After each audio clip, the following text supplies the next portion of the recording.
Okay, welcome to episode 12 of the Liberty Mastermind podcast. I'm Pat, along with my buddy Ox here, and Jack. And our special guest tonight is Vin Armani.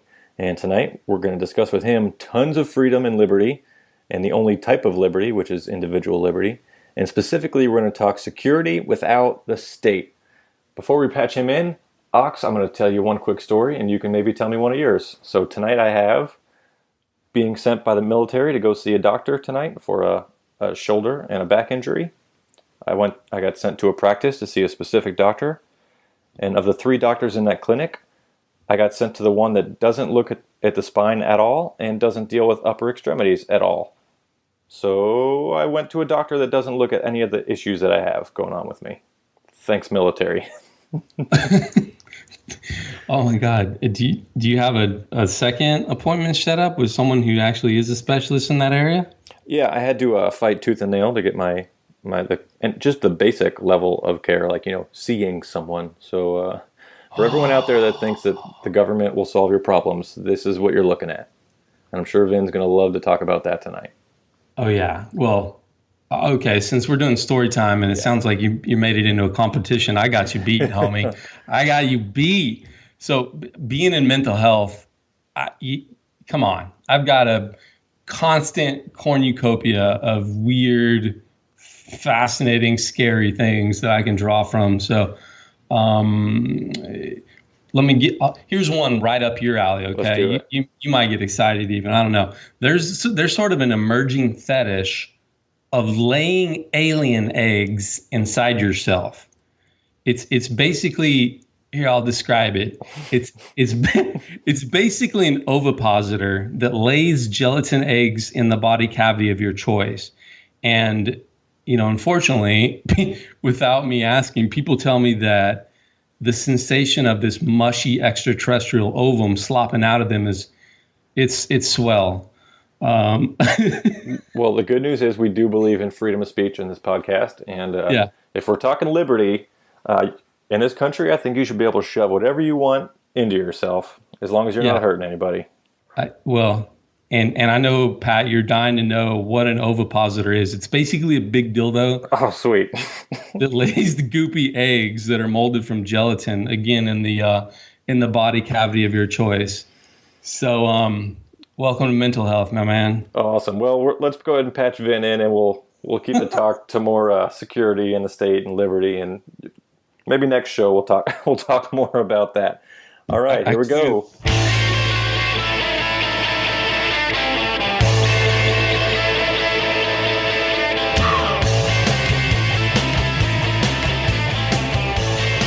Vin Armani is a philosopher, serial tech entrepreneur, and crypto savage. In addition to being an author and speaker, he has made his living as a television star, film producer, high-end male escort, software developer, art gallerist, pirate radio station operator, DJ, music producer, and motorcycle courier. He studied philosophy at Howard University. Okay, so Vin Armani, welcome to the show, man. Thanks for having me, guys. Awesome. We know you got a lot of big projects going on. We're really excited about it. So can you tell the audience, other than your intro that you have here, who is Vin Armani and what do you got going on, man?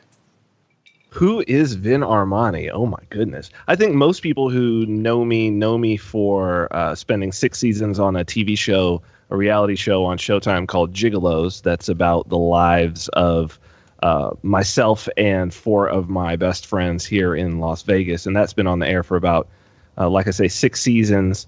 But it's all over the world. It's in 30 international markets. And it's kind of was a bit of a runaway hit for Showtime. But the last 2 years, I've really been more exploring and being more out about sort of my libertarian views, my views on freedom, certainly on anarchism, on self-sufficiency, which has always been a huge part of my life since I was very, very young. Mm-hmm. But especially first off, I am a private person by nature. And so until I was really thrust into the public eye on this TV show, that was just a private part of my life. I've been a hacker since I was a kid.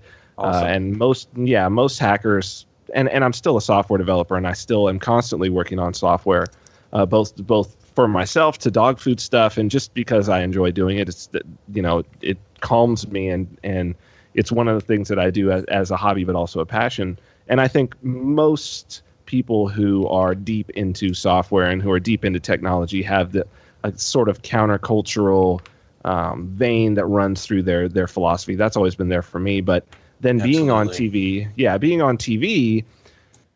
it when I first started out, it certainly was. It's you don't really want to mix politics with the entertainment industry, particularly if unless your politics are super socialist left wing, which mine are not.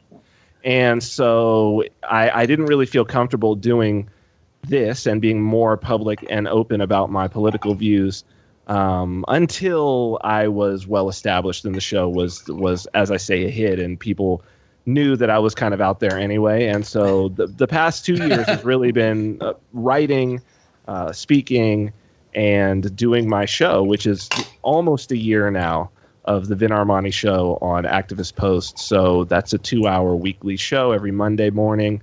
And we do the news. We do a news breakdown of important stories that go towards liberty. We always have great guests. And so that's it. Yeah, man, that's what I've been doing. And most recently, I just finished a book called Self-Ownership, The Foundation of Property and Morality. And I've been a big cryptocurrency advocate since I started developing with it in about 2013. And so I'm selling that book with all cryptocurrency and trying to start the revolution, man, or the evolution, I should say, trying to move it forward. Awesome. I did shoot you an email and tell you I was going to buy that book, but I realized that I wanted to make sure I had an anonymous cryptocurrency wallet or account going first, so it's going to be a little slow. I'm going to do the legwork, but that book is going to be on the way sometime soon here, I promise you. Well, you could do almost any cryptocurrency. This is an interesting thing. Almost any cryptocurrency can be completely anonymous if you would like it to be. So it's all about what your on-ramp and off-ramp is. So if you're just buying a digital copy, which is going to be emailed to you anyway, the audiobook and the ebook together, if you just have a wallet, any hot wallet that you could put onto your phone, and you a Bitcoin wallet, and you utilize a Bitcoin ATM that takes cash, you're fundamentally anonymous. So really the worry that people have is the connection between their bank account. So like if somebody's using Coinbase, or using an exchange where they're putting funds from their bank account to buy Bitcoin, usually because that's the reserve currency, that's the worry. And then also getting off. Obviously, if you want to cash out, well, how are you going to cash out, right? And most people are going bank account to bank account, and I truly believe that defeats the whole purpose anyway. So, but there's a lot of speculation right now in that market. I'm not a speculator. I've never been in it to try to see the price raise. I'm really in it because I believe that a lot like open source software, which it is, it's based on open source software, that it's just like free speech. It's free money, not free like free pizza, but free like free speech. Awesome. And it's the first free money that we've had since gold, and that's why I push it so hard. And free as in no state involvement. So hopefully you can help us deconstruct our little news article today, which is the problem with the state and with bureaucracy. So we've been doing this for a little while now. We've been talking about it for a while and doing it on our show, but kind of the last straw was a hard plug into our show. We love seeing you do your deconstruction of the news. Awesome. Thank you. So I gave you a little brief. I told you we'd be doing the Rosenhan Experiment. Very interesting story, yeah. Okay, so here's a 30,000-foot view for the audience. So there's a psychologist named David Rosenhan, and he's a professor, and he publishes this article in 1973, and the title of this is, quote, On Being Sane in Insane Places. So it's a 2-part study. The first part's really cool. The second part is where I get goosebumps. I'm like, man, I love it. So the first part is him and 4 other guys and 3 other women, so 8 people in total, including Rosenhan himself. They say, okay, we're going to act crazy. We're going to get ourselves admitted into mental illness facilities across several states.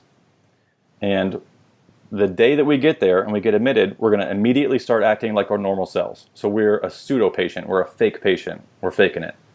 Once they get in, the results of their study. So part 1 is there was an average of 19 days before they were allowed to be released. And all but one were diagnosed with schizophrenia, in quote, in remission before their release. So they were required to say, yes, I believe that I have schizophrenia in remission before they were allowed to be released. So that's interesting that there's more details there, but we're not really going to get into it because part 2 is the real kicker. So the first detail is they said, listen, this mental health thing, it's a racket, it's a joke, the care is terrible, and there's some real big problems here. And we believe that some of the people that work there, this will sound familiar later in the show, we believe that the employees want to help people. But there's some major crap going on where they can't. So the bureaucracy kind of gets in the way. So one of these mental health facilities gets upset, and publicly they say, so this is part 2 of the experiment. Publicly, one of the mental health facilities says, Rosenhan, you're an idiot. We could see your fake patients coming a mile away. Go ahead and try that again. So they kind of give him a public challenge. So Dr. Rosenhan says, great. Well, I'll call you guys back in a year after I send my fake patients to you. So I think out of the next 193 patients at this specific hospital, the hospital gets together and says, okay, so I guess today's the date. How many people do you have? How many people do you think faked it? And they're talking with the staff, and they're like, okay, at least like 21 or 22 of them, for sure, 100% they're fake, they're plants. Maybe about 20 more. Some of us say yes, some of us say no. So we're going to make our guess here. So they call back Rosenhan, and they say, all right, doc, we're thinking 100%, at least 21, 22 of them are fake patients, and then maybe 20 more. So let's say total about 41, 42 of these patients out of our last 200 are fake. So Rosenhan goes, yeah, great job, guys. I sent 0. See you later. So this is one of my biggest umbrella terms of the biggest problems that I deal with every single day. Vin, I think you already know, and the audience probably knows too. I have 2 full-time jobs. One is a local law enforcement officer, and one is still with the military. They pulled me back in as a reservist, and they said, hey, have fun, go overseas, leave your life behind. So I'm dealing with both of those things right now, and the biggest thing that they both have, the common denominator, is the bureaucracy. Right. So I so badly, it's so easy to apply this to even privately, like AT&T. You call AT&T, you're like, hey, I need some help. Well, you're talking to someone in India. Well, you can't really get the care that you need because there's steps in the way that prevent that. So I know today we're talking about security without the state, and I probably won't be in law enforcement much longer, but one of my daydreams when I close my eyes, I'm like, if I were the chief or the sheriff or whatever I was, that would be one of the first things I'd do. I would hire someone and I'd say, guess what? I know you're smart, I know you're experienced, I know you know what's going on here.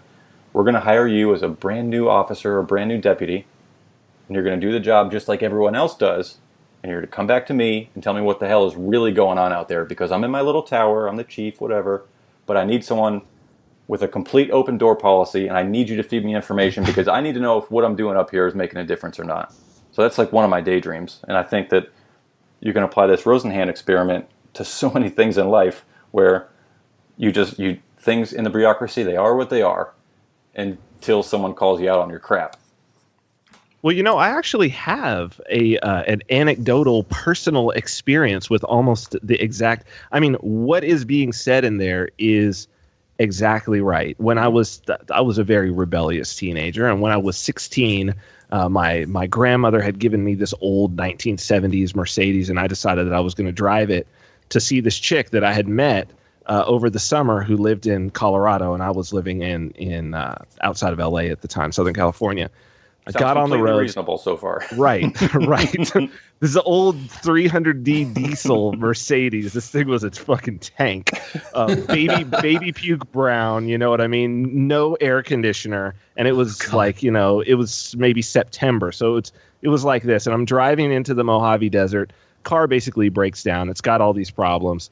And my mom has to come out and drive like 2-3 hours into the desert to come and get me.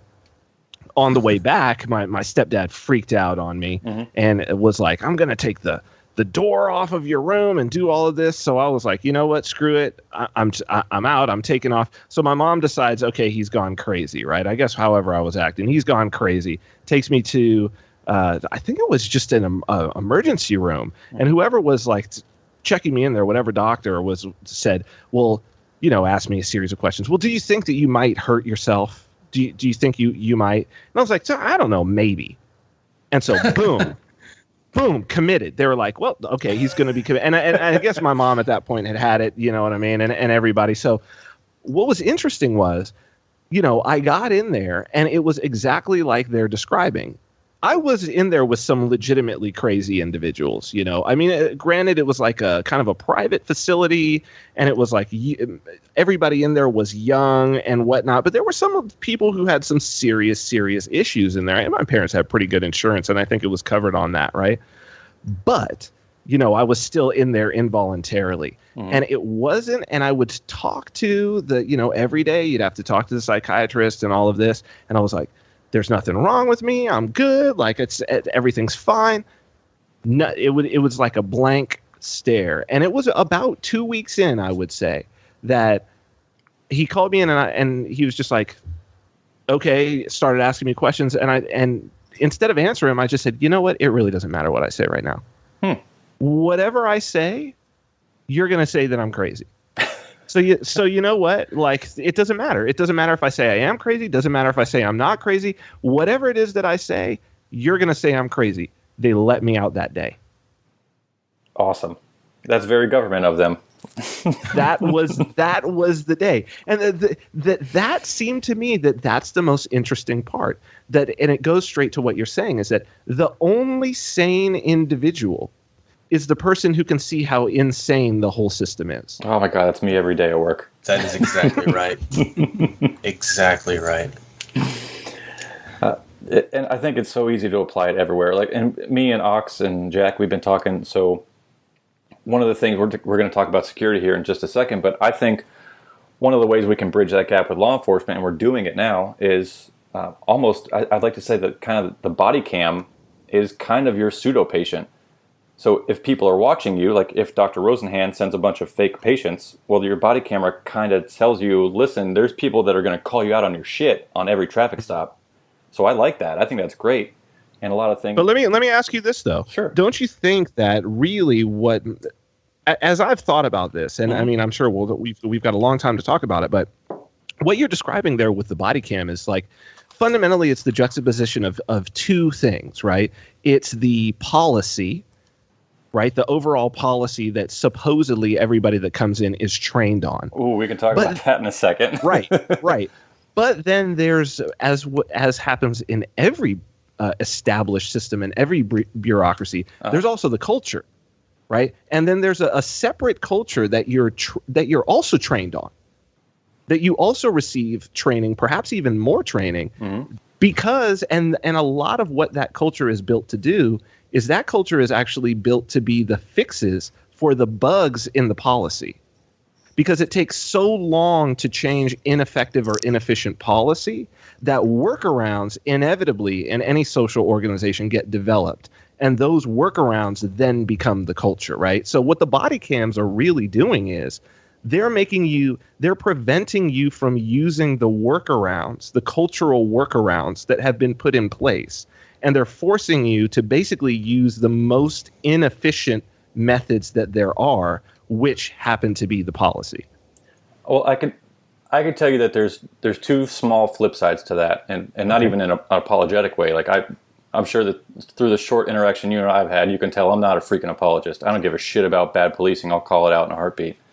Well, what? Maybe we should start there, though, sure. Right? Yeah. What is bad policing?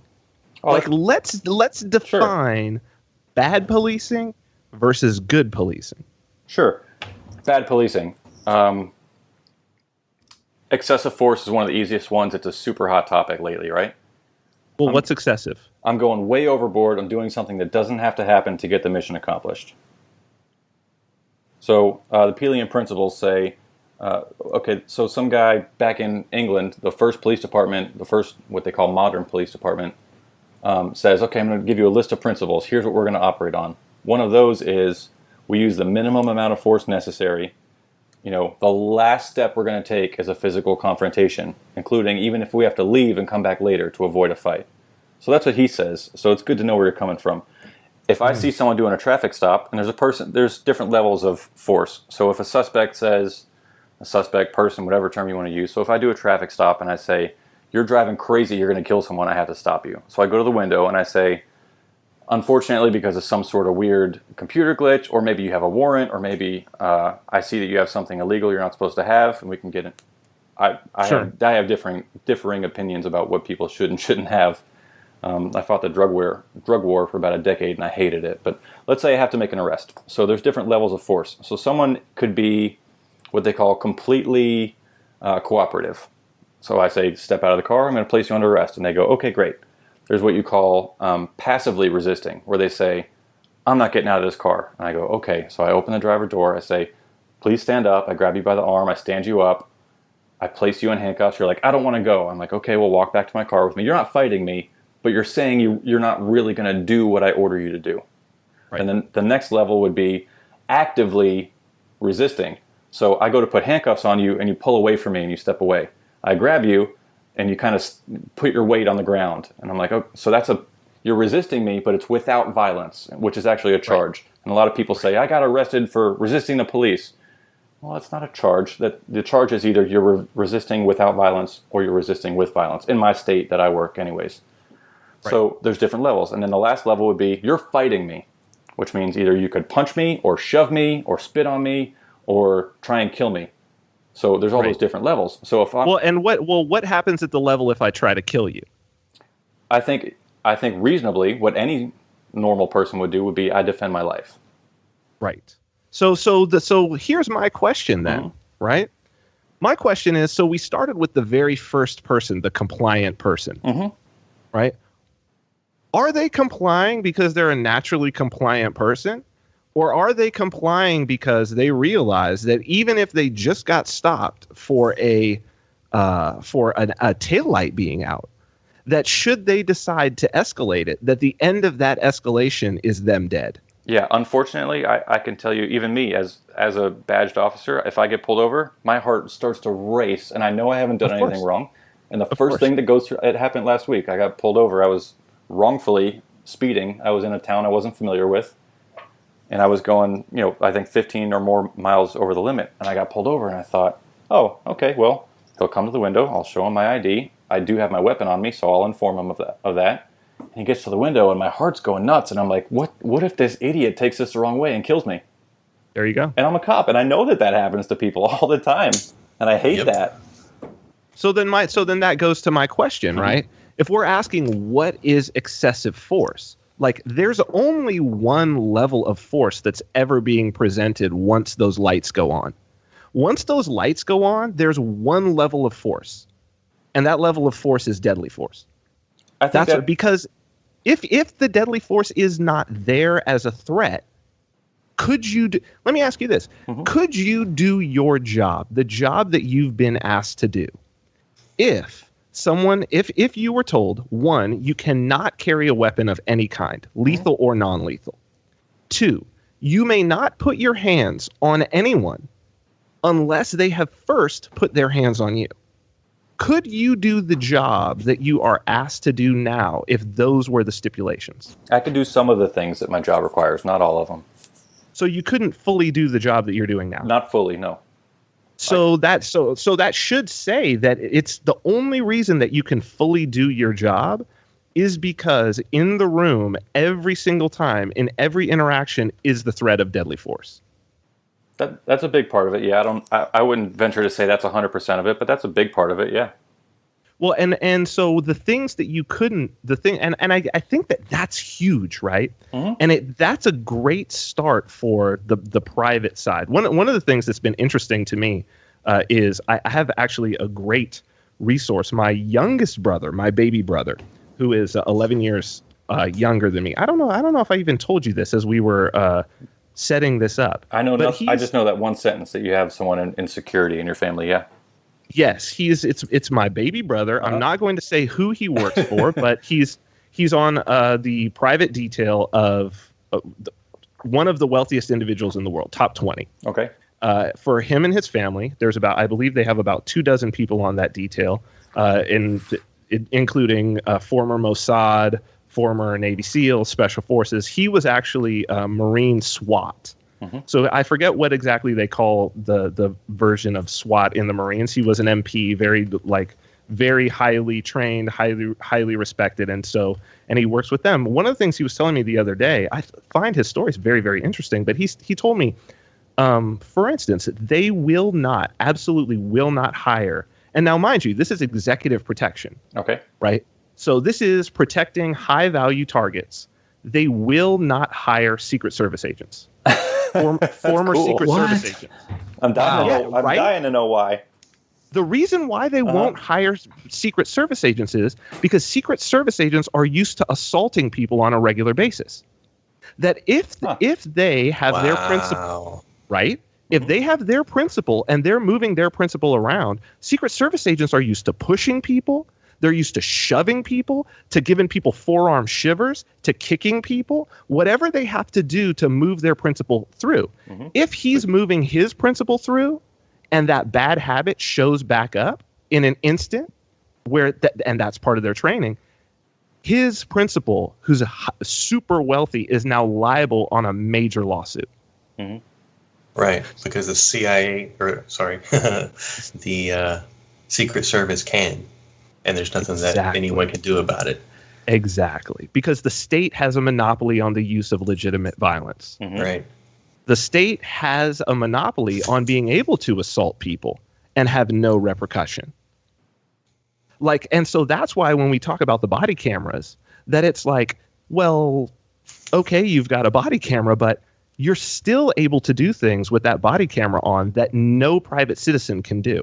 That if a private citizen did it, they would at the very least be liable for some sort of lawsuit.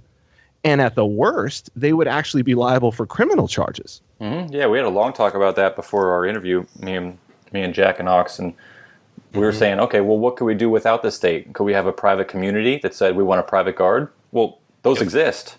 But I live in one. The problem is that those private guard companies have to be certified and licensed under the state, which, coming full circle, that's also a problem. You can't get the exact service that you want because the state's still in the way.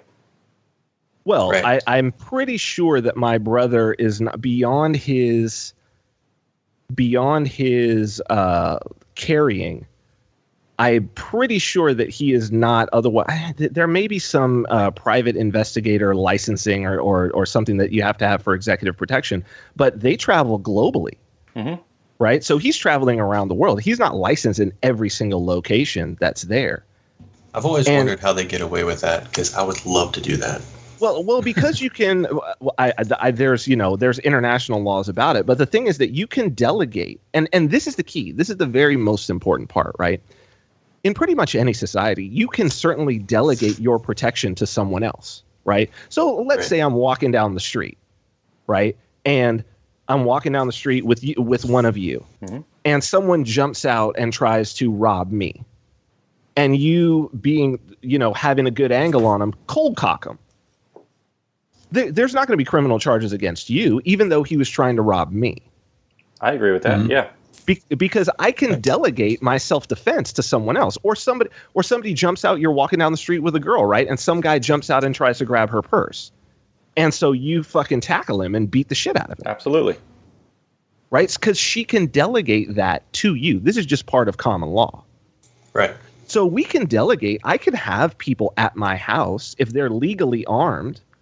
I can I can pay somebody to privately just hang out at my house with their gun. I think that's the part. I was just going to say that's the part where it gets tricky, is where you say you're paying me money and I'm taking an income, and my services are to be armed and protect you without being licensed, at least if we're domestic. Well, the question is to be licensed for what, right? Like, I can certainly. Let's talk about Nevada, right? Open carry state. There's no problem for me to pay you to just be my companion, right? To say, hey, dude, just hang out with me, and you happen to be highly trained with the weapon, and you open carry when we walk around, or if we're in New Hampshire and you constitutional carry, and you don't require anything, and you could put a concealed weapon on, and nobody could do anything about it. And then but this is the whole point, right? Is that you don't have any more of a right to pull that gun than any other person in terms of defending both yourself and your companions that are there with you.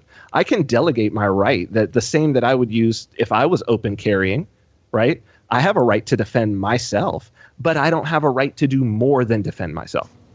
I think that what a lot of the licensing is about is being able to do things, and I know this is true for security in Nevada for sure, is to be able to do things like, if you're venue security, like I had a venue in downtown Vegas. And so my guys, they had to have their cards, and they had to have their sheriff cards and everything that said they had gone through training, because at times they would detain people. Mm-hmm. They would pull out the handcuffs and detain them. But this is the state, again, transferring a right to someone that no other individual has. Like, the state doesn't have the right to handcuff somebody. The state, first off, the state doesn't exist. Yeah, I just heard your talk with Jack Spirko, and I loved it. And I loved that part that you talked about there. Yeah, because I don't have a right, right? I don't have a right to walk down the street, and if I think somebody's doing something, right? Mm-hmm. They're not on my property, but I think they're doing something. Or even if they are on my property, I don't necessarily have a right to kidnap them, mm-hmm. right? To handcuff them and put them in a cage. I can kick them off my property. I also don't have a right to steal their property from them while I'm kicking them off. That's a good point. That's right? Exactly right. Yeah. I don't have a right to do that. I have a right to get them off my property and to use whatever means are necessary to get them off. But if they're there unarmed and I say, get off my property, and they get off my property, I don't have any right to do anything else. That's it. And no individual has more rights than that. And so, as Thomas Jefferson says in the Declaration of Independence, that governments are instituted among men to defend those individual rights. I agree, 100%. And so if we start out, right? So we start out at ground zero. There's no government. And none of us have a right to do that to anyone else. It doesn't matter if we make a vote on it. Like, just because 10 of us vote and say, like, okay, we all vote that we have a right to do it. We didn't give ourselves the right. The principle doesn't change. We don't give ourselves the right, but that's what the state is. That's what we're dealing with when we talk about the state, is that we've got people in the military, in law enforcement, or just people who, as you say, are licensed by whatever license that the state gives them, who are given a license via a badge or whatever it is, who are given a license to do something that they could not otherwise do as an individual. And since you can't delegate a right that you don't have, it's made up. I was just going to say it. You can't have a third party that you delegate a right to that you don't already have. That's right. If the right doesn't exist, you can't have someone else do it for you. That's right. But that's where the private security comes in, mm-hmm. right? Because that's what we're talking about here. I can delegate any right that I have. One of the rights that I have is, if I'm attacked, if someone is trying to do damage to my person or to steal my property, I have a right to escalate, to try to stop it, to use self-defense, and I have a right to escalate that to whatever level they escalate it to. But if they don't initiate violence against me, I don't have a right to defend myself with violence against them. Makes sense. You understand what I'm saying? Because then it's not self-defense. Then it's the initiation of violence. Which kills me, which is every day I think about that. So when we're talking about the situation where somebody is in their car, so forget about being badged, right? Mm-hmm. Forget about being a sworn officer. Mm-hmm. If somebody says, if you say, get out of the car, and someone says, I'm not getting out of the car, and you open the door and you grab them and pull them out of the car, you've just assaulted them. All sorts of criminal charges, yep. Absolutely. Unless you have a badge. Mm-hmm. Right. So, Vin, have you heard this phrase before? Shiny badges don't grant extra rights? That's it. Well, But it's not the badge. See, that's the key. It's the state. The state granting the rights, right? It's the state, and this is the grand hallucination. The grand hallucination is if you can convince people that the state actually exists, that the state is an entity that has certain rights that no individual has, well, then you can do whatever you want. And that's what we've got, right? Because your right to do that with the badge is granted by the state. But what's the state? What's the state? I loved what you said. Can you say that again about the courtroom when you said to have someone show up to defend themselves, the individuals? Absolutely. Awesome. So it was owning the roads. Yeah, it was from an email where this guy had said, well, the state, because the government owns the roads, the government can make the rules for what happens on the roads the same way that I can make the rules for what happens in my house. Now, you can certainly make the rules for what happens on your property. You certainly can. And that would be a valid argument. So I say, okay, if the state owns the roads, here's what we're going to do. I'm going to claim that I own the roads, that the state doesn't own it. I actually own it. And I'm going to go to court. Now, a representative of the state, an attorney from the state, is going to show up to court. And they're going to say, no, you do not. I speak on behalf of the state of Nevada. He does not own the roads. These are the state's roads. But that state attorney is not making the claim that he, the individual, the state attorney, is not of Nevada. No. You, sir, are not Nevada. You are not the owner of the road. So what I say is just bring the owner here. Just bring the owner here and let the owner say out of his own mouth that he owns the roads. Because you could even bring the highest official in Nevada. You could bring Governor Sandoval. And you say, Governor Sandoval, do you own that road? Do you personally, as an individual, Governor Sandoval, own that road? And he would have to say no. Governor Sandoval doesn't even own the house that he lives in. He doesn't own it. He doesn't own the governor's mansion. I love it. The state owns the governor's mansion. Well, we say, well, where's the title, Governor Sandoval? For the owner of that mansion, like, where's the title and where's the landlord? Where is he? Because he must clearly be a much higher official than you are. But I'm told that you're the highest official in the state. So where's the owner? Where's the owner? Exactly. God, and then they would say, well, the people of Nevada own it. And I say, well, so I own it then? I'm a citizen of Nevada. I'm a resident of Nevada. Do I own it? No, well, no, you don't own it. Well, does who then? Can you show me the one citizen, the one resident of Nevada whose name could be on that title, who you could hand the keys to, or who could sue you to evict you? No. And even if you said bring the group of people that own this, are you going to bring the whole state? How are you going to get that to happen? And it's still arbitrary. It still doesn't matter. Group is arbitrary, right? Because a group can't own, and this is something that I cover in my book, is that a group can't labor apart from the labor of the individuals, right? Like, you can have 3 people and you could say that's a group. Right. But if you take away all 3 people, you can't still say that a group exists, because a group can't exist separate from the individuals within the group. Right. Right. And so this is the whole hallucination.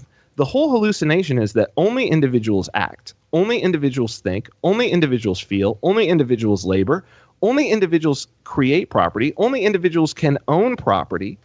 And yet collectivism is this very, very tricky exploit of the human brain that makes you create a fantasy fictitious entity, endow that entity with rights and privileges that no individual has, and then allow individuals to behave in an immoral way off the authority of that fictitious entity. That's what we're talking about. Some of this is completely perspective changing. These quotes are really good stuff, man. I love it. Well, it's tough though, dude. Like, this is a very bitter pill. Mm-hmm. This is a very bitter pill because it demands, the responsibility that it demands actually sucks. Like, there's some very, very good reasons why collectivism, why we've created these things, right? There are some very, very good reasons why we've created the state from the beginning. And it's because individuals acting on their own has been very, very inefficient for pretty much all of civilization.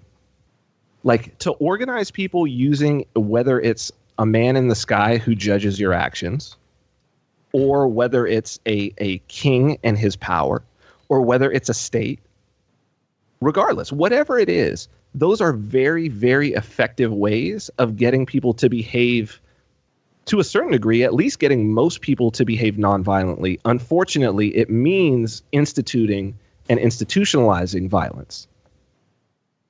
And that's the problem, is that we've reached a point now within the state, and this is what we're talking about, where once it rises to a level of bureaucracy where it's basically impossible for an individual officer, an individual law enforcement entity to to act as an individual and to decide, you know what, I'm just not going to follow this law, right? Like, as a patrol officer, you just can't decide, you know what, every single person that I see who has weed, if you're in a state where it's where possession is still illegal, you can't make the decision. Not if you want to keep your job. I can tell you that does happen for sure. I can tell you the extreme number of people I've seen with marijuana where I have made 0 arrest and 0 court appearance for them.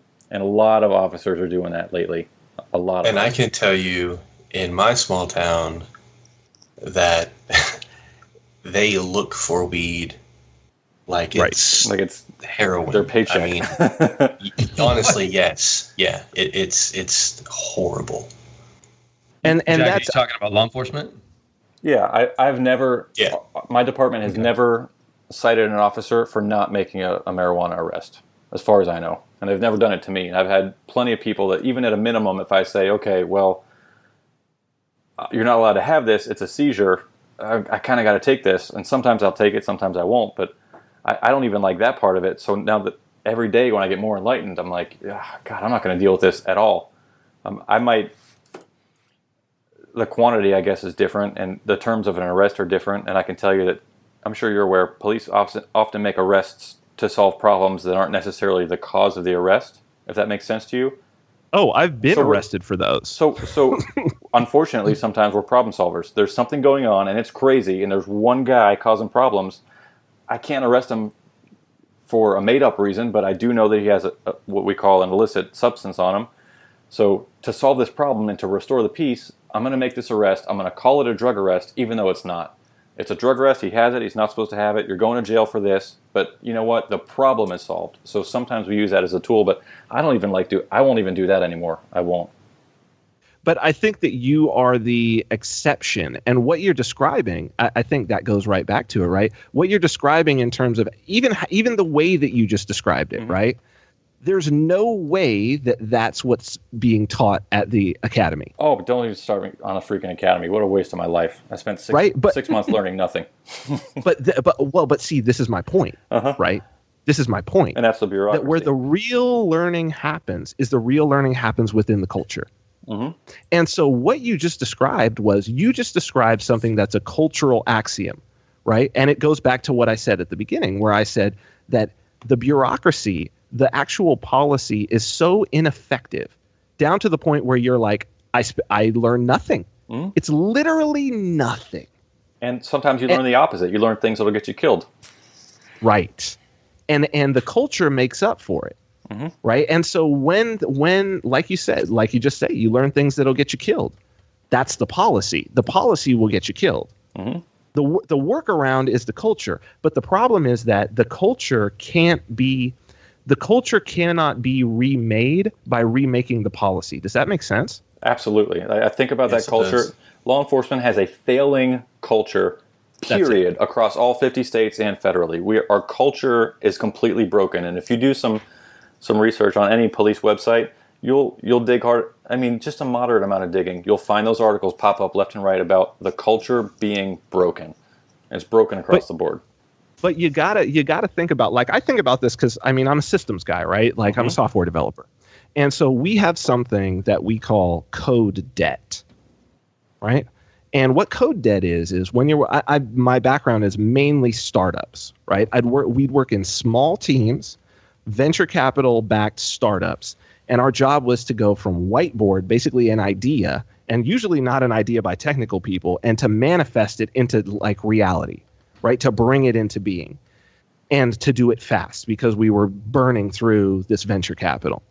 And so what would happen is you would get code debt. Like, you would make all these things to get it done and get it done quickly that would work, but they wouldn't be optimum. And then in order to attach and to make the whole system work, you'd have to do all of these things that you probably shouldn't be doing. But at the end of the day, when you looked at the system would appear to be working from the outside, right? Does that make sense? And then you would have to go back and you would have to actually like scrub all of that out. It wasn't that there were bugs in the system, but there were just, it was like going... What's a good example of this? It's like sometimes you'll go into a rural area. This was true when I was growing up, right? I grew up like 60 miles outside of LA and in San Bernardino, California. And a lot of people there, some of the older houses, people had just built them themselves at some point. And you go in and you can see that. You're like, okay, this was not like a carpenter who did this, or this was not like a plumber who did this. It's just weird, you know what I mean? The way that this door is hung, and then the way that this wire goes through here, whatever. And you're like, that is not up to code. But it worked. And so what we've got, and what you have in any bureaucracy, is you have the culture that comes up. And what the culture is trying to do is the culture is trying to make those workarounds so that when you look at the system, right, if you just do it by policy, and I think anyone who works for the government knows this, right? If you do it the way that you're supposed to do it, it actually fails. 100%. Oh my God, it actually fails, right? Yes. So what you have to develop in order to make it work, to make it look like it works from the outside, from the people who are not inside, is that you have to develop a culture. What makes not just police, but people in any government work upset is that when, and look, we've seen it in the last several years, is that when the public looks and they say, well, he's not behaving in the way that the policy says he's supposed to behave. And the person who's actually on the ground says, just like you said, if I behave that way, I'd be dead. Dead, fired, I wouldn't get anything accomplished, all those things, yeah. Exactly. So here's the culture, what gets called for is, let's change the policy, right? Let's add some new policy that doesn't work onto the policies that already don't work. And then all that happens is that you add just another layer to the culture. And that's all. So you're complaining about the culture, or the people from outside are complaining about the culture. And if we say the culture's corrupt, the problem is the culture is just a manifestation. It's trying to fix what's already broken. It's why you see these guys in certain jurisdictions that have dash cams, and they'll do a stop and they'll pop their hood. That's exactly right. Or they'll cover that, because they'll only turn on their body cam at a certain point. And they figured out exactly the timing to do that. Well, that's the culture trying to make it work. I have 2 points for that body cam thing. So one is,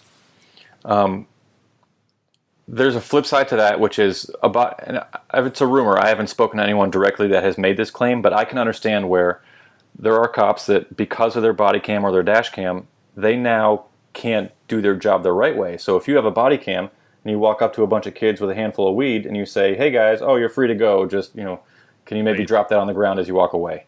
Well, I'm not going to ruin your life and take you to jail. But if you do that, and then you have a violent criminal that you don't have a charge on, and you say, you happen to have weed on you, I have to arrest you, and you go to court and they pull all your body cam footage, they can say, well, you didn't let those kids go, but you let those kids go, but you didn't take this, my client, you took my client to jail. So what's the deal, officer?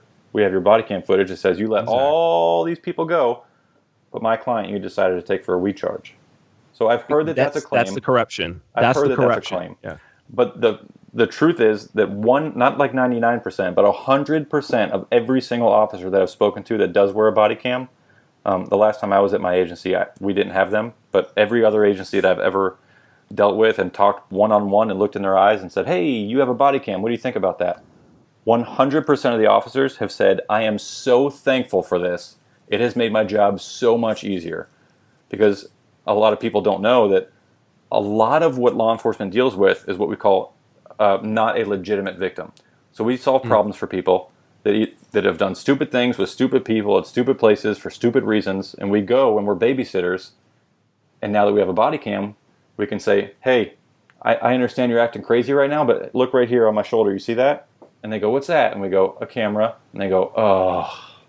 So it's solving problems for good officers. So I haven't met a bad officer yet that said, oh, I hate this thing, I can't do my job. I've heard claims of it, that it takes away your discretion and your ability to let people go, but I haven't seen that. And I can tell you for a fact that 100% of the people that have worn body cams that I've talked to, they love them. They're so thankful for them.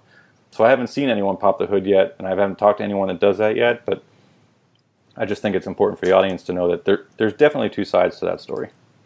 Well, no, and I am not by any stretch of the imagination saying that every officer out there is turning off their body cam, or that every officer is popping the hood. Now, I've seen dozens of photos of hoods popped. I can believe it, but I haven't seen it yet.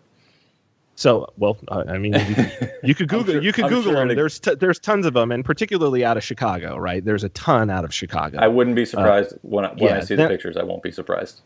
Yeah, them in particular. But and I'm not even trying to, in this whole thing, I'm really not trying to make a sort of a qualitative judgment about any particular behavior that a police officer takes, right? Because as we've said, like, the principle is already there.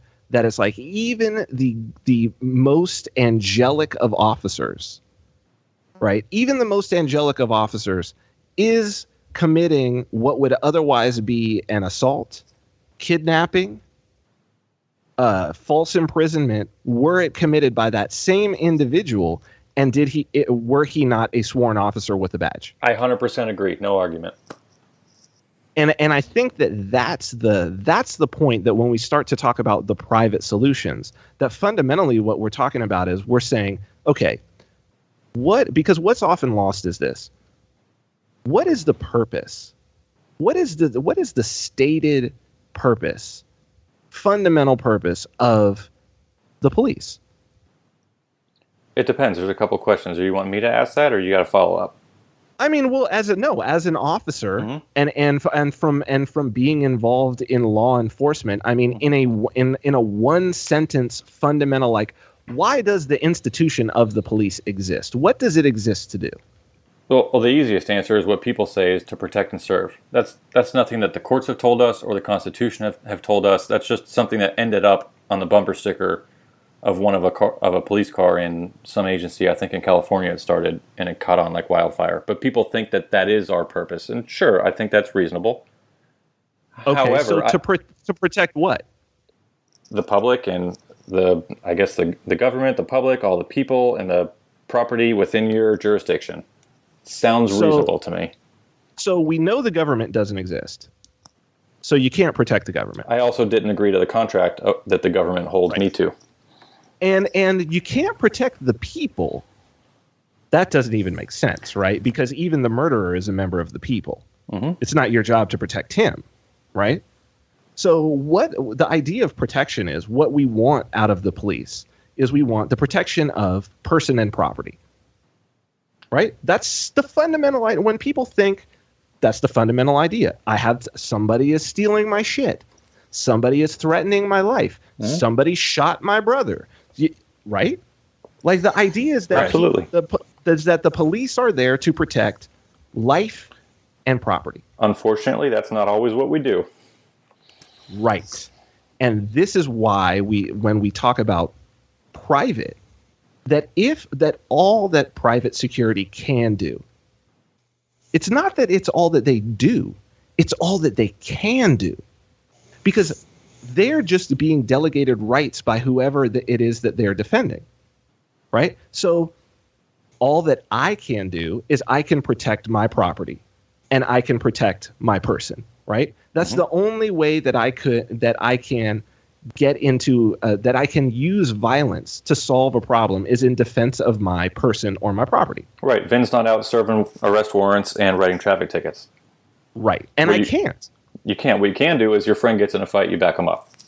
Right. Okay, so Vin, we're coming back from a short break there. So we're talking about the government and training, and I have a real short story I want to share with you. So we're saying the solutions without the state, I guess, is the title of our podcast. So I spent 10 years, and I'm still at the end of my contract, doing active duty military work. A couple of those years are reserve while I was activated. So I'm active duty military, and I'm at a counter-drug unit, which at first I had thought, man, I'm doing so much good in the world. And then I started asking questions and kind of becoming more enlightened about why that wasn't necessarily a good thing. But whether good, bad, or indifferent, part of our training was we did close quarters combat, we did some SWAT stuff, we jumped out of helicopters. It was all really fun. So the government says, all right, we need to train you to be, you need some medical skills, you need some language skills, you need some shooting skills. So what did they do? Well, they didn't send me to a government, base or camp to learn government stuff. They sent me to, do you know what the Blackwater Company is back in the beginning of the Iraq War? Yeah, of course. So they sent me to Blackwater, which is a private company. So I said, I'm still kind of new here. And I'm like, all right, well, the government just sent me to this place. Is this a government training center? Well, absolutely not. Okay, so this private company owned by a single person that hired his own private citizens, they're training me how to shoot and move. So I went there, and the first thing that they said to me, so this is one of the quotes I tell people all the time. One of the first quotes they said when we walked in the door of that training center was, guys, you can tell we're going to learn a lot here because there is no government employee overseeing us. And I thought, that's weird. Let me log that away in my brain. And so they had rental cars that we were smashing into each other for roadblocks. We had some really good instructors. We were running and gunning. We were throwing flashbangs. We were using smoke grenades. We were shooting steel, real bullets at real, steel targets, paper targets. We had all sorts of options. And we were safe, but we also pushed the envelope. And we were driving around tracks and skid tracks and driving through. They taught me how to crash into another vehicle, and I did it in real life. I didn't just think about it or see a PowerPoint on it. So I'm guessing your younger brother is part of a private company, which already the government is admitting, kind of through my training, they've admitted to me, there's private people that provide security much better than we can. Well, he went off to the same training. What you're describing, he went off and that was what he did before, obviously, he got the job. And like you said in your interview with Jack Spirko the other day, the NSA and all these other people, they're buying products from civilian companies because they want to use it in the government. So already it's an admittance that they're not the best at providing services. Well, the question that you have to ask is, and I think this is the most important question, if what the job of the police is to protect my person and property, and to protect the person and property of the citizens of whatever locale and jurisdiction that law enforcement agency is over, then why is it that all of the people who actually have the means to be able to choose how they want their person and property to be protected, the richest people in the world, how come they all choose private? Even our generals in the military, they do that. That's right. That's right. But that's not the real job of law enforcement. That's right. The real job of law enforcement is to enforce law. That's it. That's right. Well, you know what? Let me give a quick soapbox on that too. So our job is law enforcement. I don't do just law enforcement because people get this term called public servant. They get that wrapped around the head, and then your sheriff or your police chief, they say, hey, let's go handle this civil issue. Civil means not criminal. Okay, well, if it's not a crime, why am I there? So a lot of times we'll go to calls. That's not your job. I'll say, the two of you have a disagreement about a contract. Okay, well, there's no crime here, but I still have to be here. So, okay, your neighbor's dog is barking, and I have to, by policy and by my employment, I have to show up with a badge and a gun and a car, and I have to say, sir, what's your complaint? And he says, my neighbor's dog's my neighbor's dog is barking, and I have to go to the other person and do my what they call due diligence and say, sir, is your dog barking? And they go, yep. And I have to go, okay, can you please fix it? Maybe. So I'm stuck in the middle. But so much of my job is that. It's not enforcing laws. And part of my job too, is, which I think is a good thing, but it's not my job, is like helping a stranded motorist. Well, because I have the means to put on some flashy lights to prevent them from getting railroaded and T-boned from a car on the interstate, well, my job is to enforce laws, but I see this car stranded, so by policy I have to pull over, I have to park behind them, I have to ask them if they need help, but even if they want it or not. So now that I'm there, if I'm dealing with them and I say, hey, what's your name? Oh, my name's John Smith. And I go, great, you have a warrant, you're going to jail. Or if I say, hey, you got a doobie in your ashtray, well, I'm not supposed to see that. I might take you to jail, I might not. I might search you more, I might not. So even though we are quote-unquote law enforcement, and that is not our only misuse. That is not our only action that we take on the job. We are inundated with so many things that is not law enforcement that, Vin, if your mom is sitting around at home and someone kicks down her front door, I might be busy handling someone's neighbor's dog issue. Here's the thing about the neighbor's dog, if I may. Sure. About both the neighbor's dog and you stopping to help the motorist. Mm-hmm. You could do that as a private citizen. Absolutely. Right? So I could go to my neighbors who I know, and I could mediate a dispute between the two of them about the dog barking. And we mediate those types of disputes private citizens mediate those disputes way more often day to day than do law enforcement officers, right? Because those disputes happen all day, every day. And regular citizens stop and help stranded motorists way more often on a day-to-day basis than do. I mean, I've changed people's tires. I've pulled people out of cars that have spun out on the highway. So it's as a private citizen. So I think that, it's important to differentiate. Because when you're doing those things, you're not technically, you're not doing the thing that makes you a law enforcement officer. Yeah. Right. You're not doing the thing that separates you. But I'll even take it a step further, because I think it's very important what you said about that dog barking. Very important. In the city of Nevada that we have, city of Las Vegas has one of the most stringent noise ordinances. And that is that if for instance, music can be heard 50 feet away, just heard 50 feet away, it's a misdemeanor, right? It's an actual crime. Now, mind you, for the first offense, the fine is only $50, but it's a legit misdemeanor. It's a crime. I'm familiar with that. Yep. Okay, 50 feet away. So, who determines, why couldn't it be 25? Why couldn't it be 10?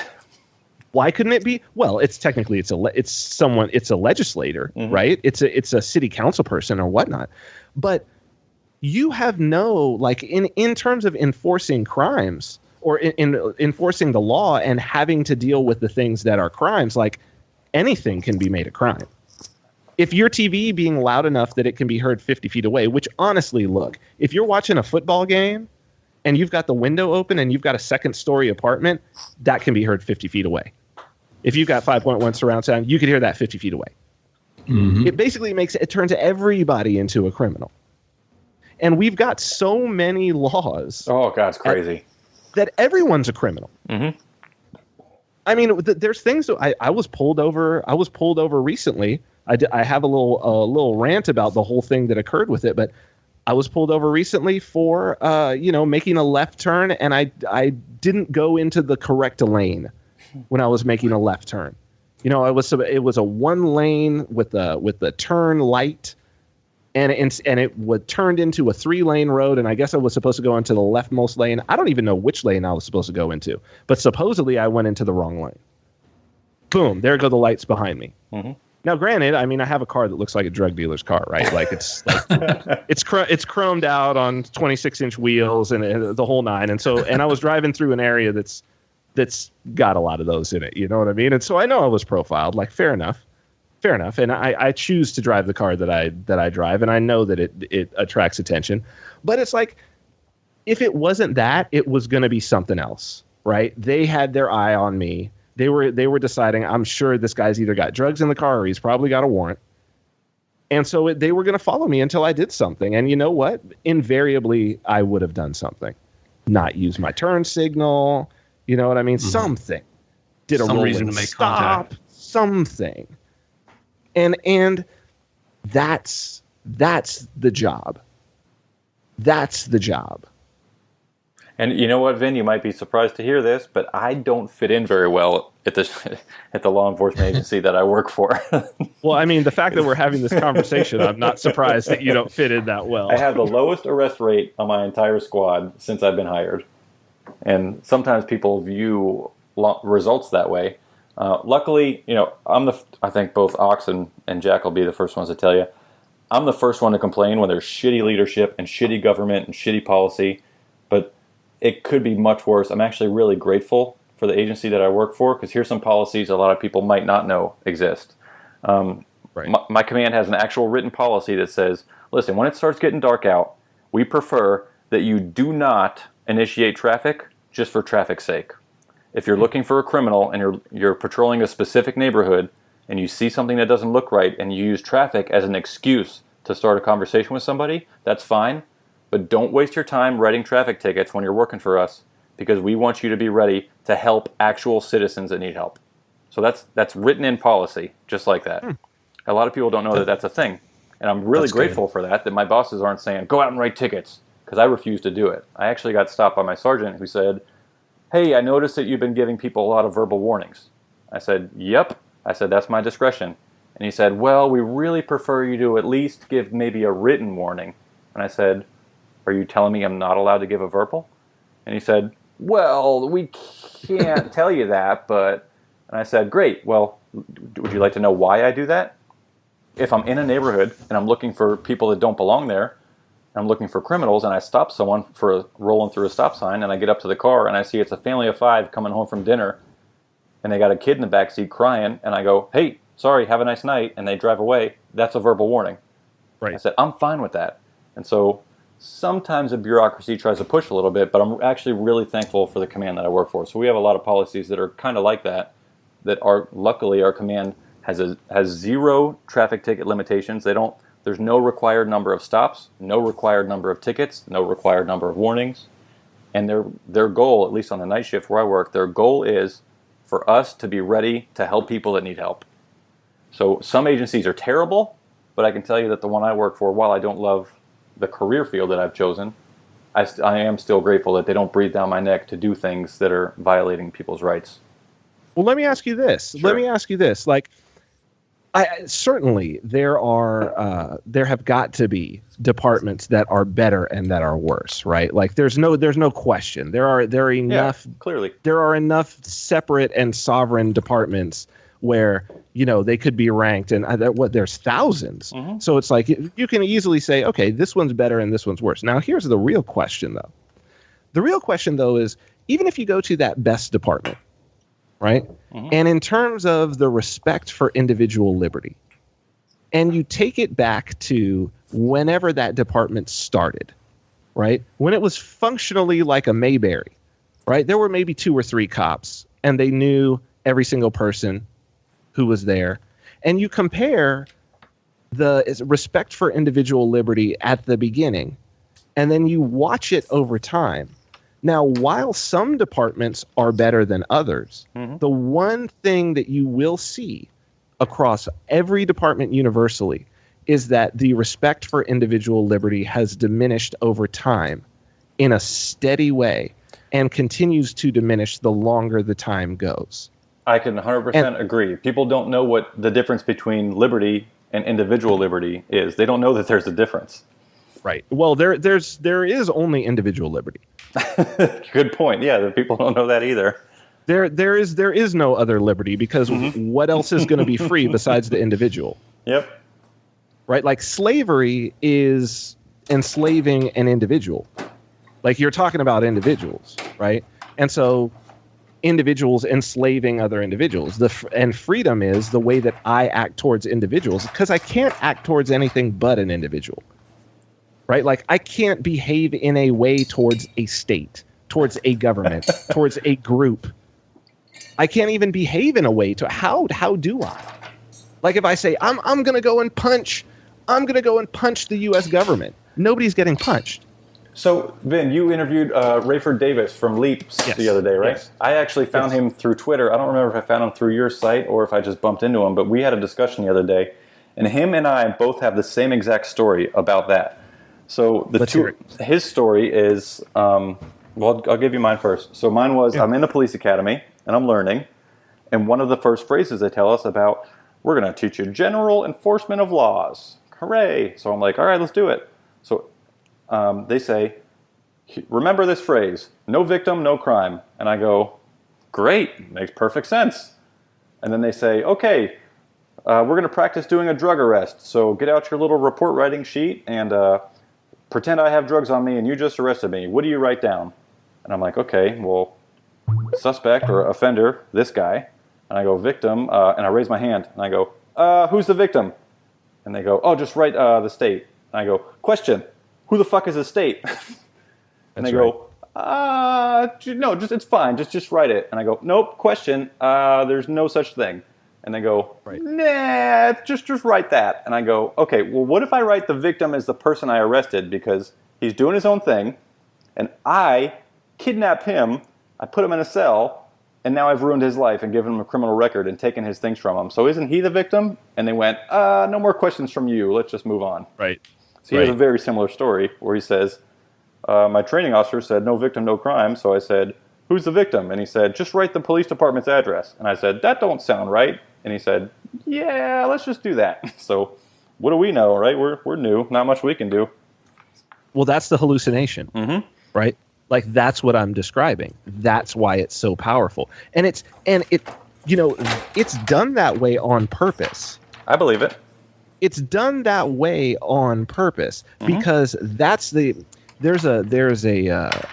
neurolinguistic programming concept that it is that the subconscious views acquiescence, or it views the lack of protest as agreement, right? So in that scenario, you're not the first one. He's not the first one. Clearly, this is something that it's probably there's a lot of officers out there who will be like, oh, yeah, that happened to me, too.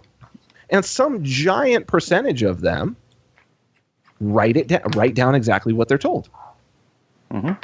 Because that's the socially correct thing to do.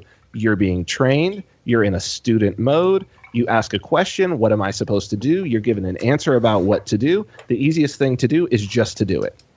When your paycheck is determined on you being wrong, it's hard to say that you're not right. There you go. There you go. And that's another trap, Vin, is that a lot of these people, like part of the terrible evil of this is, I had an instructor say for one of my training sessions, he said, hey, I'm glad you guys are all here doing policey stuff. Well, I hope you guys are happy at this agency because it's not like the NFL. There's no free agency. You can't just switch to another department and then get paid more. He said, you start all over at the bottom. And with that, your retirement starts all over at the bottom. So while people might want to do things that are right or to stop doing things that are wrong, their income is tied to it. Right. Which is terrible. I think that's one of the most evil things in this. Why don't you just pay me more? This goes back to private, though. This goes back to the private market. Right? Because the private security, they get paid way more than any police officer. And when I leave law enforcement and I go work somewhere privately, I will make much more money than I'm making now. Well, and here's the other wonderful part. That's the exact opposite, right? That after you've got time working for instance, the client of my brother is relatively old. He's probably going to pass on soon. He's quite old. And when he does, there will be an opportunity for my brother to go and work for somebody else. But having worked for this individual, he'll be able to make more at the next position, just like anybody in the free market does, right? You don't leave if you've got if I've got a job as a software developer now, I've worked at some place for 5 years. Well, now I've got 5 more years experience than I did when I came on. There's no way that I'm going to even take the same salary at the next place that I go. It doesn't even make any sense. Who does that? If I'm making a lateral move and it's the same basic position, right? now I'm the somebody with 5 years additional experience. I definitely should be able to make more money. And so this is to say that it doesn't only work out better, because this is what I believe. I believe that there are the vast majority of people who go into law enforcement. Now, look, they're psychopaths in any line of work. And you know what, Vin? If they're not, then they have to develop that as they go. Well, this is what I'm saying, that the people who go in, right? The people who go in, for the vast majority, actually want to do some good in the world. Like, they really, really go in wanting to, and I think people stay in, and I think people, for the most part, do genuinely believe and feel that they are doing good, and there is good being done. But the question is, are those same individuals served best by the system, by the public system as it is, that gives them a monopoly on the use of violence? Or are they served best in every single way, including their immortal soul, if you want to say it that way, to instead have the option, at least the option, of being at an elite level in the private sector? That's the real question, right? Like, because certainly the citizenry is better served with those people being in the private sector. And I believe that they're better served by being in the private sector as well. But the state has a monopoly on legitimized violence. They're not going to give that monopoly up easily. I agree. Before we move into our last segment here, just a couple quick lightning round questions for you. I wanted to say, have you heard of a guy named Schaefer Cox?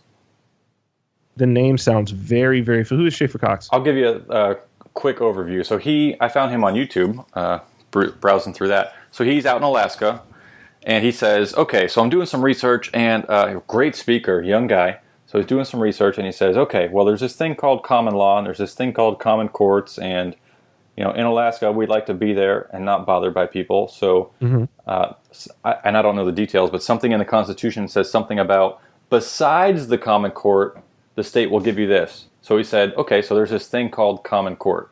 Well, where is it? I don't know. Okay, I'll make one. So he creates this system called, I guess, common law, common court. And he says, well, you ever notice how the judge sits up in the middle of the room and it's like a big tower and you say, Your Honor, and it's beautiful and ornate and you're stuck in this little bench box and, your attorneys are fighting each other, but they get to talk to the judge. He said, forget all that. He says, what I have created, which is a common law court, is there's one attorney. He gives both parties legal information so that they're aware of how this process works. We create things like, if someone breaks an old lady's window, on purpose, well, what's the restitution to that old lady? Well, if we go to the state, zero. If you come to me in the common law, we get some reimbursement, and then we get a little more than that because you're not made whole if you've been missing a window all week and then all of a sudden you have it back. Well, you still have a loss. So he says, people in this movement in Alaska, we don't want to be bothered. We don't want to deal with the state, so we have our own thing going. And we don't use violence at any means. So we say, great, Miss Smith, your window is broken, and little Johnny, you broke it, so we're going to have you pay $100. That's $50 for the window and $50 more. And Johnny can agree to it, and then we're still good. We serve Johnny, we serve Miss Smith, everything's great. If Johnny says voluntarily, if he says, I ain't doing that, we go, okay, Johnny, good luck. We don't protect you anymore. We're on our own. So it's like you can ostracize him, you can take him out of your protection, you can move on. And he says he's done this in real life, and he's had great results to it. And well, you are describing a very ancient system that has been in use for a very long time and is still in use. That is the tribal arbitration system that is used in Arabia, in Afghanistan, because basically what you have is you have a stateless society amongst the Bedouin, amongst the people in Afghanistan who are being called the Taliban, but who just really don't want a government over the top of them, right? Mm-hmm. So essentially what you've got, and it goes all the way back to the law of the Code of Hammurabi and even older ones, is that basically what you have is you've got these tribes, right, that neither tribe is beholden to the other tribe. So there's no uber tribe, right? There's no state above them. So how do you organize in a system where to adjudicate when something happens between these tribes? This guy says, this guy stole my camels. This guy says, this guy killed my brother. And so they've developed a system. And I mean, this system is highly developed. It works very, very well. And it's essentially what you've described. And what they do as a culture is, if there's a dispute between tribe A and tribe B, they both agree on someone from tribe C to come and be that arbitrator. And that within this tribal system, the people who are particularly honest and well-known and well-versed, those people are often picked. And that was actually the job of the Prophet Muhammad. That was his job. That's how he wound up in Medina, was a whole bunch of tribes that were living in that particular oasis. They needed one of these arbitrators. I forget what it's called. And they basically had heard about this guy who was the husband of like the richest woman in Mecca, who was this like great businessman who never lied and never defrauded anybody. And they were like, hey, can you come and be our guy? And that was how he got his start. And that's actually the basis of Islamic law as well. And that's why it's so big on law, was because this guy was a judge. He was an arbitrator, like this guy, Schaefer Cox, that you're describing. Most people don't know that. I didn't know that until you just said it. And so, but this system exists, and it still is used. But even for murder, there's monetary value assigned. So like, you have to pay the family. If you murder somebody, you've got to pay the family. Because they can't just initiate violence. Like, this guy as the arbitrator can't initiate violence. But what they can say is that, look, if you as the tribe don't force this guy to do it, like if you don't make him do it, we will cease serving your tribe with arbitration. And then from here on out, you're at war. Mm-hmm. Like, all the other tribes, we're just going to come after you. We're all going to gang up and go after you. And it just works. It's worked for thousands and thousands of years. It makes much more sense than what we call the justice system. You know where Schaefer Cox is? You haven't heard of him, but Schaefer Cox, surprisingly, was investigated by the FBI and now has been arrested and placed in prison for questionable circumstances, which I am not surprised about. Yeah, it doesn't surprise me at all. Go figure. That's typical. Go figure. Let's move into section 3. So if you're short on time, I think we're roughly at an hour. Maybe like 50, I've got like 15 minutes. So maybe. You can go as deep as you want, or you can give us sound bites, because our segment 3 is what we like to ask each guest so far. It's just a couple Liberty questions. Okay, cool. So there's going to be 5 of them. First one is called impacts. What is one of your top concerns that can or that does have an impact on your liberty or lifestyle, either positive or negative? Top concerns. Well, this is, I guess this is tough. It's something that I live for sure every day. No, I honestly think that my biggest concern at this very moment is actually the collectivism that's sort of present in the culture. Like, my biggest concern is that people are more and more, especially as the financial end of things starts to fall apart, that people are more and more going to get entrenched in these ideas of collectivism. And that's my biggest worry, is that the state is about to have a quantum leap in growth. Ooh. And that the things that are being policed are about to expand. And I think we're going to start to see it very, very quickly. I think the policing of cryptocurrency is a massive one. Scares the crap out of me. Yeah, we're already seeing it with the policing of just technology in general. And yeah, man, as long as people believe that the state exists and that the state has a right to do things that people as individuals don't have a right to do, this is going to be allowed to expand, and it's going to be allowed to expand quickly. Awesome. Number 2, we call this one the motivation. So when life is challenging, or what we like to call character building days, what do you do to kind of bring some mental either relaxation or insight or clarity to yourself? So on your character building days, what kind of motivation do you use for yourself? Well, the biggest key for me has just been having some sort of normal practice that I do throughout the day. For me, it's lifting weights, right? So I call that my church. And it's the one thing that when things get trying, when things get challenging, wake up in the morning, go in, throw the headphones on, clear my mind out, go in and do what I've been doing for decades. And it's getting in, but it's very important. Like, it's getting into that rhythm. Mm-hmm. And it's reconnecting with something that you know, with something that's familiar, with something that actually has, that okay, I'm doing something for myself right now. This does make a difference. It has made a difference. It will continue to make a difference. And it's the one thing that I can do.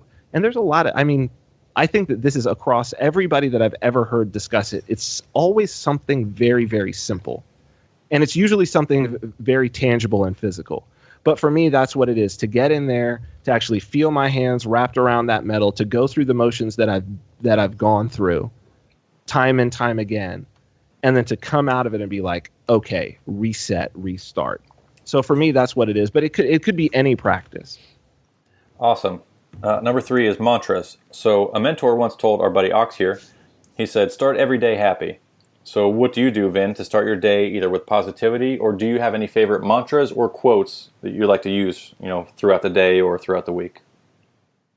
I have a lot going on in my head, but one of the so I do have a few Vinisms, but one that is always powerful for me, and that has been powerful throughout my life, particularly when I don't know what step to take next, or when I think that maybe the steps that I'm taking are not bearing fruit. And so what I always say and what I tell people is, you can't be broke with a pocket full of diamonds. Like, you may not have the cash in your pocket. You may not have a big house, right? You may not have what those diamonds will bring once you trade them on the open market. They may not even be cut diamonds. They may be as rough as they come, or they may be shrouded in granite around them. But you can't be broke with a pocket full of diamonds. So keep putting the diamonds in your pocket. And what those are for me is it's skills and knowledge. Sounds a lot like value that you talk about quite a bit. That's exactly what it is. Like, well, that's what value is for a human being, right? That's what we're valued upon. We're valued really on our skills and knowledge, and then the proof that those have been put into play are displayed on us physically, but are also displayed with our wisdom. And our wisdom is our ability to predict what's going to come next. And that's the most valuable thing that you can have. Nicely said. Number 4, we call this one Take Action. So what actions can you recommend for some of the people in the audience to start improving their liberty and to help them kind of unplug from the state? And I think I got some good ideas for how you're going to smack this one out of the park. Well, free markets equals free people and vice versa. So one thing that a lot of people don't understand about the idea of markets is that markets are not some social construct. Markets are just what happens when people interact with each other peacefully. If I want something that you have, and so I say, how can I have that? And you say, well, I want X. And then I go and get X and bring it to you and we trade. There's the marketplace. But it's also the marketplace of ideas. It's the marketplace of emotions even. And since free markets make free people, if you want to be a free person, you got to participate in free markets. And for me right now, the most concrete thing, and it's maybe the most concrete thing that anybody's been able to do in the last 250 years, is use cryptocurrency. Use free money.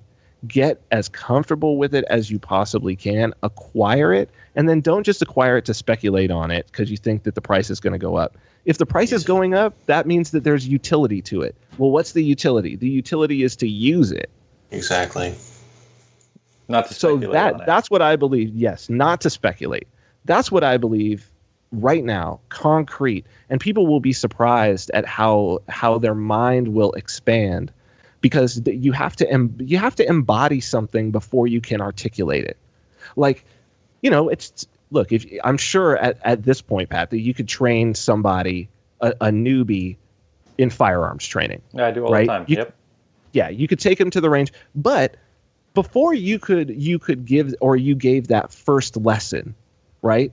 I'm sure that you had the person there, and then you held the gun up, and then you embodied all of the things that you had learned, and then you sort of made a conscious, you said, okay, where are my hands? How am I holding this? Whatnot. And then you articulated what you were embodying to them, right? That's the process that we go through, is that first we embody it, and then we describe what it is that we're embodying. We articulate it.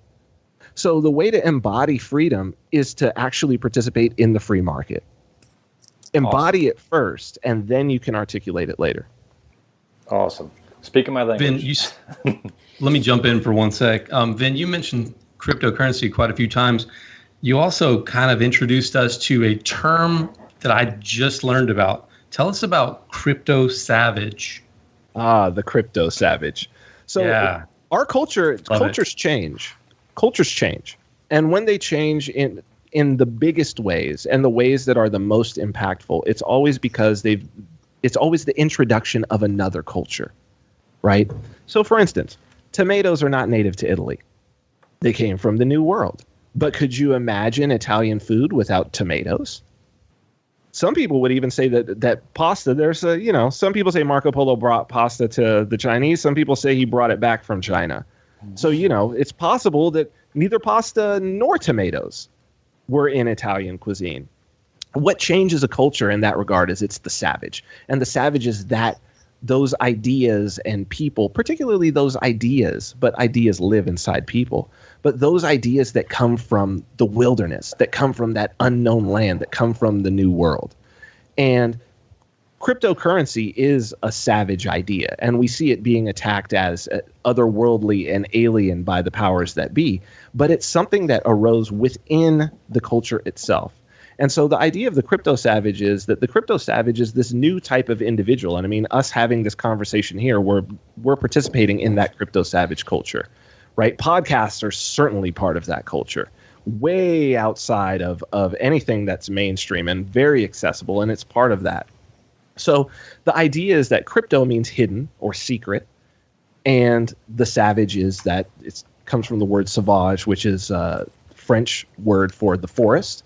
But it means the wild, somebody who comes from the wild. And the crypto savage is this new hidden culture that's emerging and that's changing the mother culture. And I think it's changing it for the better, but better or worse, it's changing it. And those of us who are participating in that culture and who are really embodying that culture, we are the crypto savages.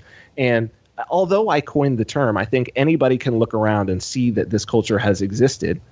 And that it's existed for a long time, but just now it's particularly powerful. And it's coming to a point where there are people who are living completely within the crypto savage culture with almost no need for the outside and old culture.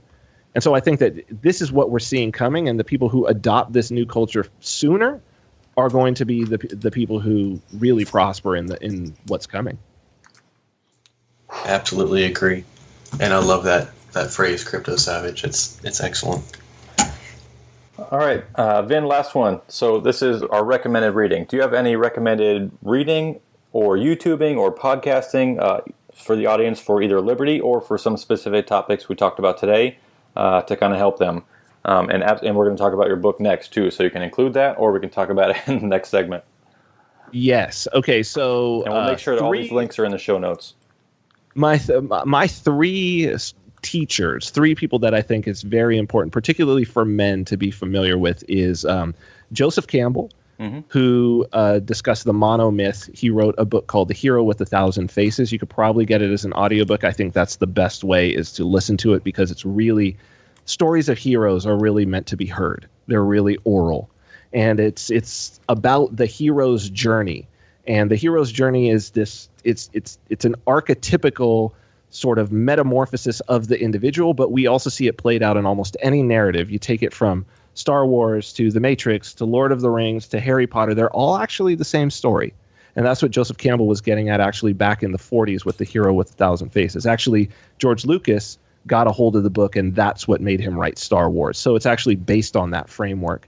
But it's a very spiritual framework, in the regards that if you live your life with an understanding that your life will represent the hero's journey, then you can become the hero that way. It's been very true in my life. Second one is Alan Watts. You can find a lot of his stuff on YouTube. He's basically the person who brought Zen thinking to the West in the 70s. And it was his work. I mean, he had a nightly show on Pacifica, the Pacifica station up in San Francisco, but he also wrote, he spoke a lot. You can find a lot of his speeches. They were recorded. It was basically his work and his thinking that later became the entire New Age and self-help movement. Like all of that comes from out of this original thinking that he brought into the culture. So he was a savage himself. All these guys are savages. And the third one is Jordan Peterson. If people aren't following what Jordan Peterson is doing, I would say forget about the political stuff. Go and check out the videos of his Maps of Meaning course, which is basically it takes the things from Joseph Campbell and from Alan Watts, distills them in a very beautiful way and relates them to the state. So people should definitely be following those. Besides that, Sam Konkin, an Agorist Primer, or New Libertarian Manifesto. Agorism, I'm a huge agorist.